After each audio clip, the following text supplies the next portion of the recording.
แต่ใกล้หรือไกลเขียนไม่ผิดลายมือสวยเลยเขียนไม่ผิดลายมือสวยและต้องเขียนตามรูปแบบด้วยอาจจะผ่านใคร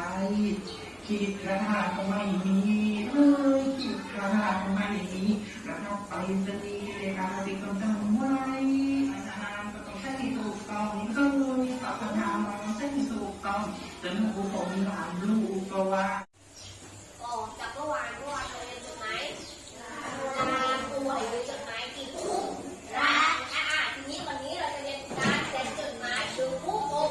ครองหรือว่าญาติเราใครบ้างที่เป็นญาติปู่น้าลุงนะน้าป้าลุงปู่ย่าตายายเลยนี่คือการเขียนจดหมายถึงญาติผู้ใหญ่ของเรานะคะทีนี้มาดูการเขียนจดหมายของเรามีอะไรบ้าง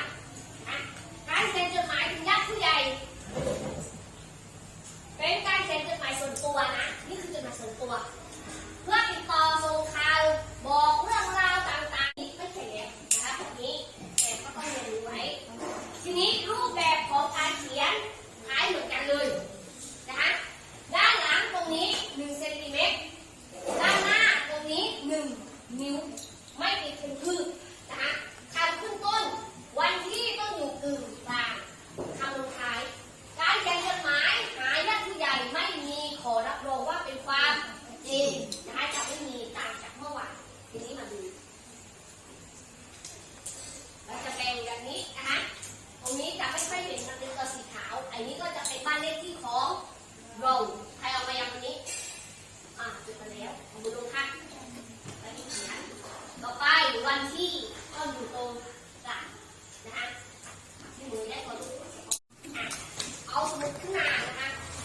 การใช้คำขึ้นต้นและลงท้ายของจดหมายกรณีที่เราเขียนหาญาติผู้ใหญ่พ่อแม่ปู่ย่าตายายป้าน้าอาคำขึ้นต้นต้องกราบเท้าคุณไอจุดตรงนี้ต้องเป็นพ่อแม่ปู่ย่าตายายนะคะใช้กับบุคคลที่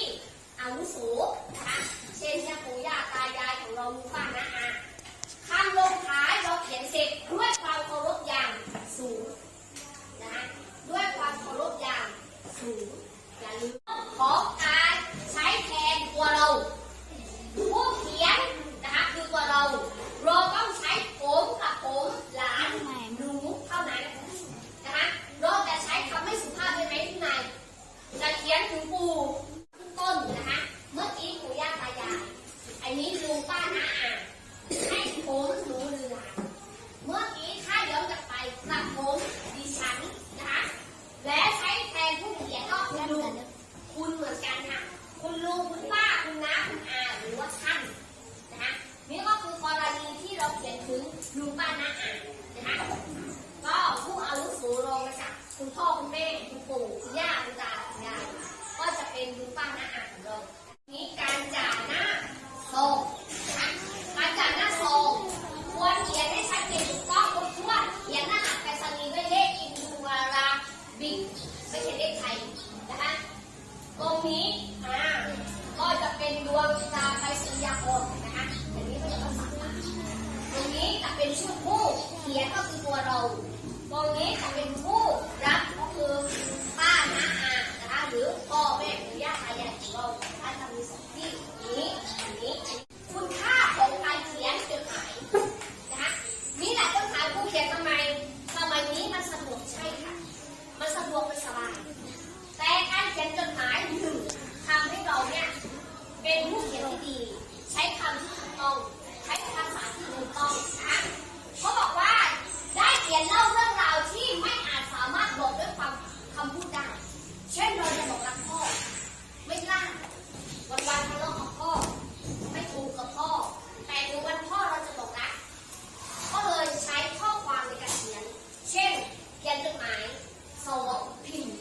ถ้าพ่อมีไลน์หรือพ่อมีเฟซบุ๊กพ่อพิมพ์เราไม่ต้องเขินพูดกับปากเราเขินหลายคนเขินนะหลายคนไม่เคยบอกรักพ่อบอกรักแม่ถ้ามีโอกาสที่บอกรักท่านแต่ถ้าเราบอกเขินมากไม่ถูกเขาบอกแล้วว่าให้เราเขียนแทนคำพูดออกไปนะคะ2ได้ฝึกใช้ภาษาที่เหมาะสมกับบุคคล ขียนตามรูปแบบได้